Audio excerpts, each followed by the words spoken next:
Hello दोस्तों, स्वागत है आपका अपने यूट्यूब चैनल कुंडा एजुकेशन पॉइंट में। मैं धर्मेंद्र कुमार स्वागत करता हूं। दोस्तों, संविधान के सीरीज में आज हम लोग बात करेंगे राज्यों के पुनर्गठन पर। हम लोग जानते हैं कि भारत स्वतंत्रता अधिनियम 1947 के माध्यम से भारत को 15 अगस्त 1947 को आज़ादी मिल जाती है। और जब भारत को आज़ादी मिलती है उस समय भारत में दो प्रकार के प्रांत पाए जाते थे, एक ब्रिटिश प्रांत और एक देसी रियासत। किसी तरह से इन ब्रिटिश प्रांत और देसी रियासतों को मिलाकर भारत का एकीकरण तो हो जाता है, लेकिन भारतीयों के समक्ष मुख्य समस्या ये आती है कि भारत में शासन व्यवस्था अच्छी तरीके से चलाया जाए, इसके लिए यह ज़रूरी था कि भारत को कुछ राज्यों में विभाजित कर दिया जाए। ठीक है, भारत में शासन व्यवस्था अच्छी तरीके से चलाया जाए, इसके लिए यह ज़रूरी था कि भारत को कुछ राज्यों में विभाजित कर दिया जाए। लेकिन समस्या ये आती है कि भारत के राज्यों को किस आधार पर विभाजित किया जाए, और उस समय लोगों की यह मांग थी कि भारत के राज्यों को भाषा के आधार पर गठित किया जाए। इसी बात को ध्यान में रखते हुए जून 1948 में एक आयोग का गठन किया जाता है, जिसे कहा जाता है भाषा प्रांत आयोग, जिसे कहा जाता है भाषा प्रांत आयोग। चूँकि जो इसके अध्यक्ष होते हैं वह होते हैं S.K. धर, इसीलिए इसे धर आयोग भी कहा जाता है। इस आयोग को मुख्य रूप से ये देखना था कि क्या भारत के राज्यों को भाषा के आधार पर गठित किया जा सकता है। और जून के बाद दिसंबर 1948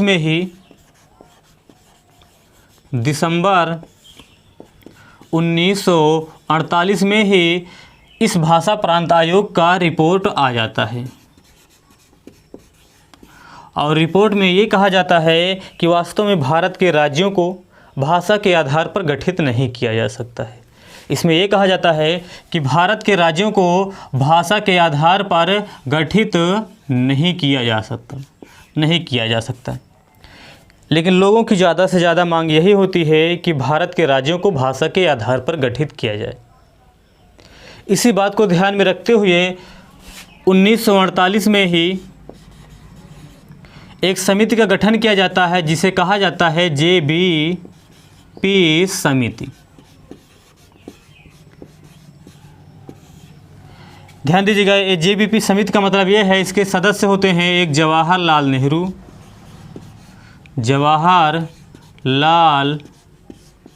नेहरू, दूसरे नंबर पे बात किया जाए वल्लभ भाई पटेल,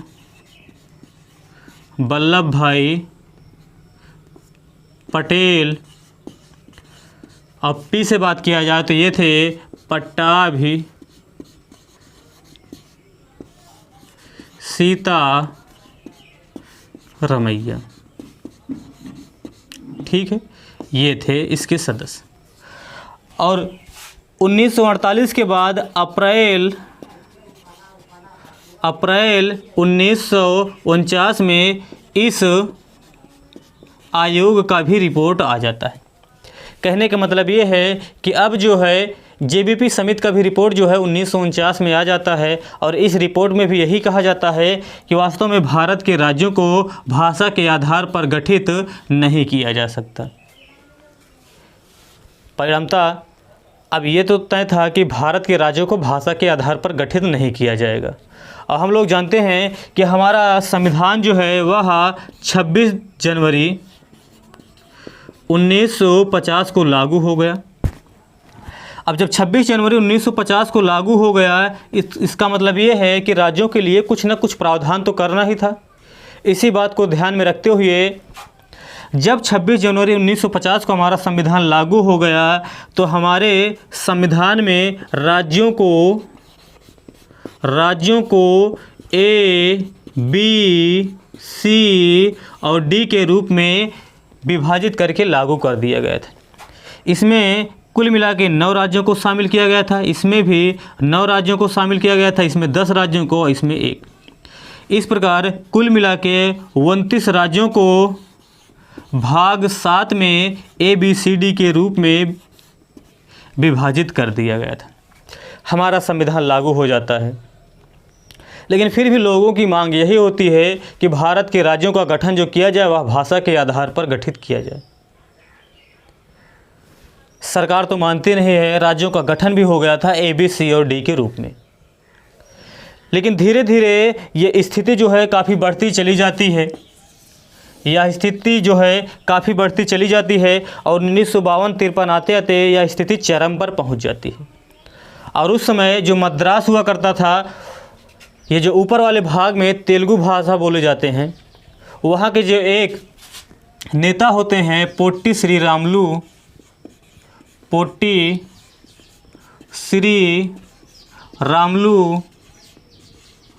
वह जो है भूख हड़ताल करने लगते हैं कि तेलुगु बोलने वाले लोगों को भाषा के आधार पर गठित किया जाए और एक नए राज्य आंध्र प्रदेश का गठन किया जाए। लेकिन सरकार इनके मांग को स्वीकार नहीं करती है। परिणाम ये होता है कि इनकी मृत्यु हो जाती है। जब इनकी मृत्यु हो जाती है तो काफ़ी दंगे होने लगते हैं। शासन प्रशासन के द्वारा भी इसे कंट्रोल में नहीं किया गया, जिसका परिणाम ये होता है कि अक्टूबर 1953 में आंध्र प्रदेश को तेलुगु बोलने वाले लोगों के आधार पर एक नए राज्य का दर्जा दे दिया जाता है। कहने का मतलब यह है, अक्टूबर 1953 में आंध्र प्रदेश को भाषा के आधार पर गठित कर दिया जाता है। और दोस्तों ध्यान दीजिएगा, आंध्र प्रदेश भाषा के आधार पर गठित होने वाला भारत का पहला राज्य था। अब जब आंध्र प्रदेश का भाषा के आधार पर गठित कर दिया जाता है तो अन्य लोग भी यह मांग करने लगते हैं कि इस क्षेत्र को भी भाषा के आधार पर गठित कीजिए। अन्य लोगों से भी जब ये मांग होने लगती है, इसी बात को ध्यान में रखते हुए 1953 में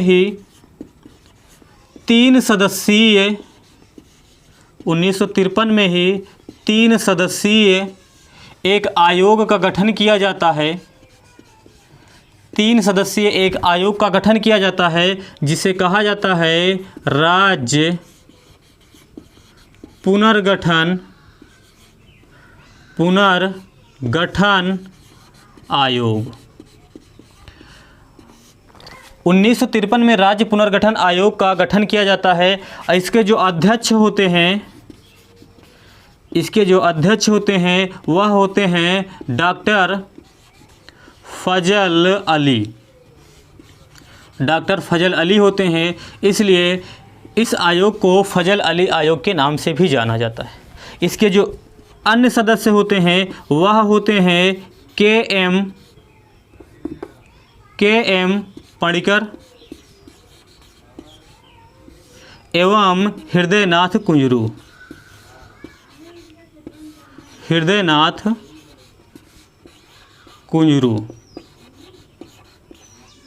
ठीक है, ये 3 सदस्य थे। 1953 में इस राज्य पुनर्गठन आयोग का गठन तो किया जाता है और 1955 में इसका रिपोर्ट आ जाता है। 1955 में इस आयोग का रिपोर्ट आ जाता है और जब 1955 में इसका रिपोर्ट आ जाता है तो इसी रिपोर्ट के आधार पर एक अधिनियम लाया जाता है जिसे कहा जाता है राज्य पुनर्गठन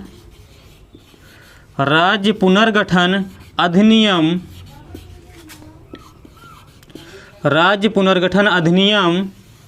1956।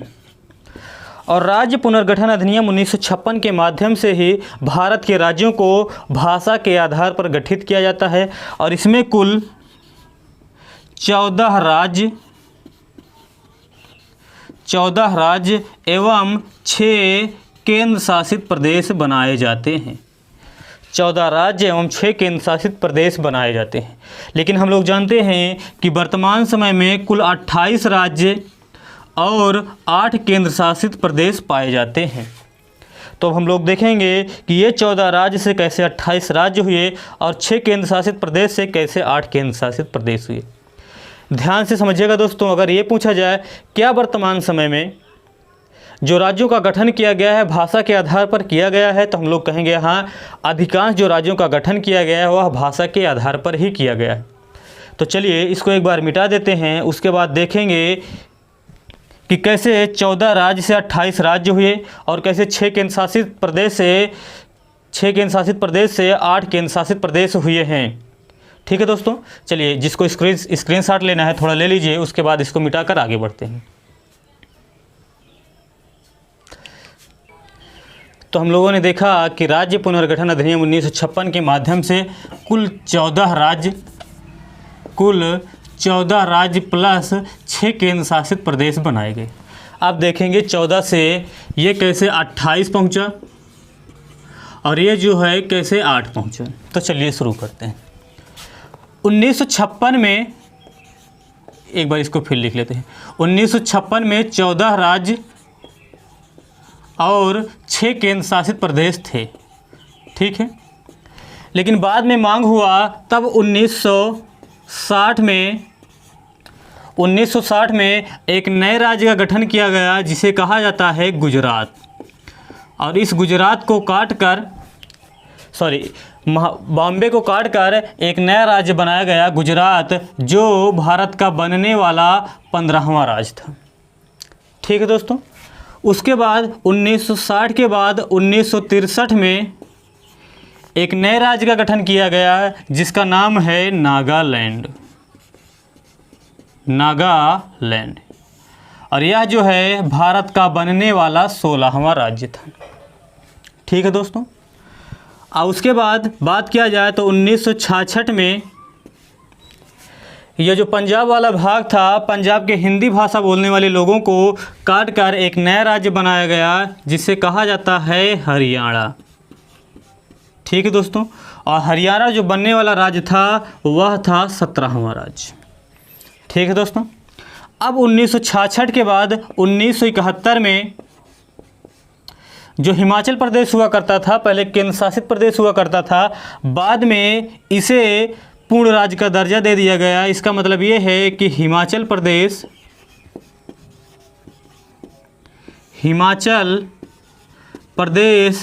भारत का बनने वाला 18वां राज्य था। ठीक है दोस्तों, उसके बाद 1971 के बाद 1972 में 3 राज्य बने।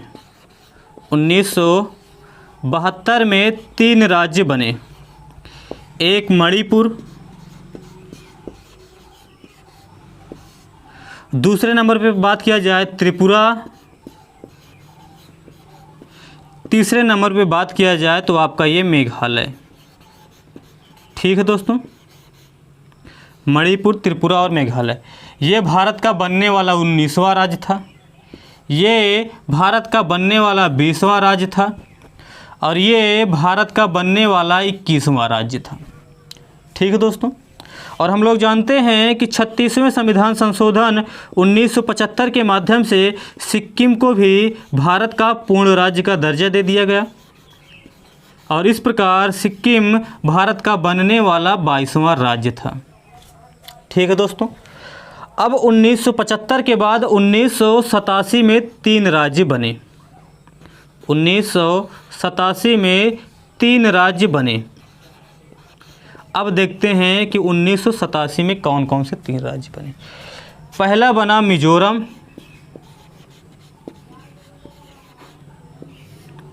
एक अरुणाचल प्रदेश,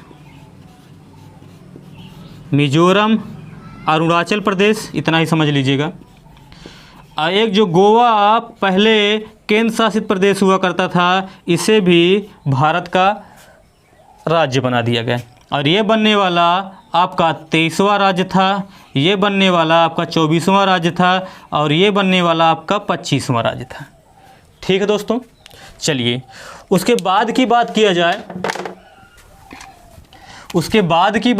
जाए तो 1987 के बाद 2000 में 3 राज्य बने। 2000 में कुल 3 राज्य बने। चलिए एक ऊपर लिख देते हैं। सबसे पहले 1 नवंबर को एक राज्य बना, 1 नवंबर 2000 को एक राज्य बना। ये जो वर्तमान समय का छत्तीसगढ़ है, मध्य प्रदेश को काटकर एक नया राज्य बनाया गया जिसका नाम है छत्तीसगढ़। ठीक है दोस्तों। उसके बाद बात किया जाए तो 1 नवंबर के बाद 9 नवंबर को उत्तर प्रदेश को काटकर एक नया राज्य बनाया गया, तब उसका नाम था उत्तरांचल। वर्तमान समय में इसी को कहा जाता है उत्तराखंड। ठीक है दोस्तों। और उसके बाद आया 15 नवंबर को बिहार को काटकर एक नया राज्य बनाया गया जिसका नाम था झारखंड। और यह भारत का बनने वाला 25 तो हो गए थे, ये 26वां राज्य था, ये 27वां राज्य था और ये 28वां राज्य था। ठीक है दोस्तों। चलिए अब ध्यान से समझिएगा। और उसके बाद हम लोग जानते हैं कि 2014 में 2 जून को आंध्र प्रदेश को काटकर एक नया राज्य बनाया गया जिसका नाम है तेलंगाना। और ये तेलंगाना बनने वाला भारत का 29वां राज्य था। लेकिन हम लोगों ने देखा कुल वर्तमान समय में 28 राज्य हैं और 8 केंद्र शासित प्रदेश हैं। ये तो 29 जा रहे हैं। चलिए अभी हम लोग देखेंगे इसको। अब यहाँ से थोड़ा इसको अलग कर देते हैं, तब थोड़ा सा बात करते हैं। जब 1956 में केंद्र शासित प्रदेश बनाए गए तो 6 केंद्र शासित प्रदेश बनाए गए थे। थोड़ा इसको समझ लेते हैं। तब ये 6 केंद्र शासित प्रदेश कौन कौन से थे। पहले नंबर की बात किया जाए तो इसमें पहले नंबर पर था आपका हिमाचल प्रदेश। हिमाचल प्रदेश को भी पहले केंद्र शासित प्रदेश ही बनाया गया था, लेकिन हम लोग जानते हैं कि 1971 में इसे राज्य का दर्जा दे दिया गया। हम लोग यहाँ पर देख चुके हैं। ठीक है, ये था। दूसरे नंबर पे बात किया जाए तो आपका दिल्ली था। तीसरे नंबर पे बात किया जाए तो आपका लक्षद्वीप था। उस समय लक्षद्वीप का वैसे कुछ नाम और था, लेकिन लक्षद्वीप ही समझ लीजिए कि लक्षद्वीप था। चौथे नंबर पर अंडमान एवं निकोबार था। अंडमान एवं निकोबार था। पांचवें नंबर पे बात किया जाए तो आपका मणिपुर था। और छठवें नंबर पे बात किया जाए तो आपका ये त्रिपुरा था। इसे तो हम लोगों ने देखा कि 1972 में पूर्ण राज्य का दर्जा दे दिया गया। इसका मतलब ये है कि कुल कितने केंद्र शासित प्रदेश बचे इसमें से? एक ये 2, एक ये 3।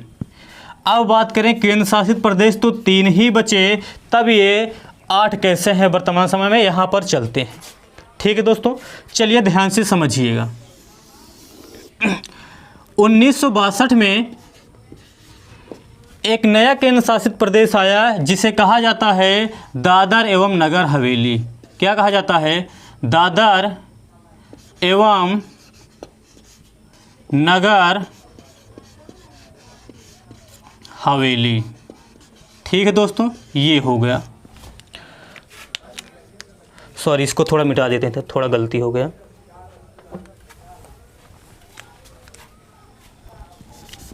ये 1962 में नहीं बल्कि 1961 में आया था। ये कब आया था? 1961 में। 1961 में कौन आया था? एक दादर एवं नगर हवेली। दादर एवं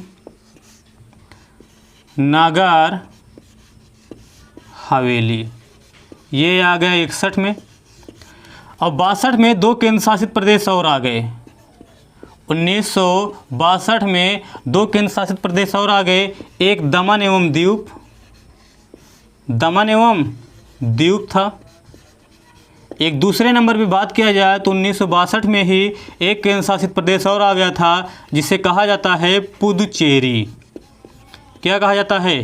पुदुचेरी। और 1966 में एक केंद्र शासित प्रदेश और आ गया था जिसे कहा जाता है चंडीगढ़।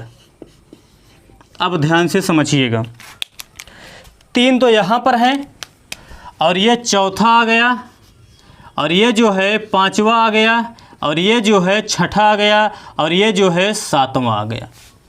ठीक है दोस्तों, अब ध्यान से कैलकुलेशन कीजिएगा, ये 7 हो गए और ये जो है 29 तक यहाँ तक आए हैं। लेकिन हमने देखा कि 28 राज्य एवं 8 केंद्र शासित प्रदेश हैं। हम लोग जानते हैं कि 5 अगस्त 2019 को, कब? 5 अगस्त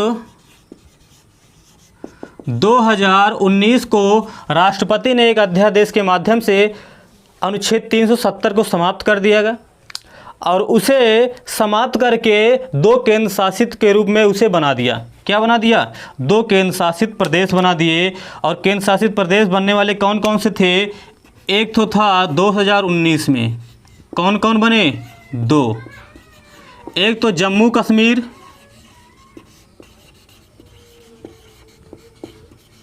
एक इसके दूसरे नंबर पे बात किया जाए तो एक और आ गया जिसका नाम है लद्दाख। इसका मतलब ये है कि इसमें से एक समाप्त हो गया। क्या हुआ? 29 में से एक राज्य चले गए, तब टोटल कितने बचे? 28 राज्य। तो 28 राज्य तो हैं, इसका तो सही है।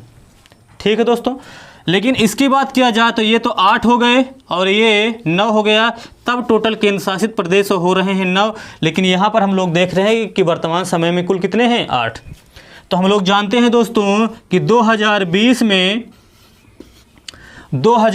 में दादर एवं नगर हवेली एवं दमन एवं दीव को एक ही केंद्र शासित प्रदेश बना दिया गया।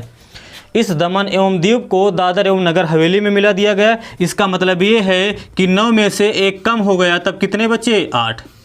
इस प्रकार वर्तमान समय में कुल 28 राज्य और 8 केंद्र शासित प्रदेश विद्यमान हैं। ठीक दोस्तों, तो ये था आपका पूरा का पूरा राज्यों का पुनर्गठन।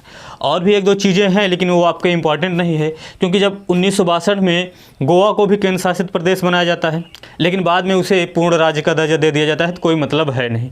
ठीक है दोस्तों, तो ये था आपका पूरा का पूरा राज्य पुनर्गठन आयोग। तो आज जो है यहीं पर समाप्त करते हैं।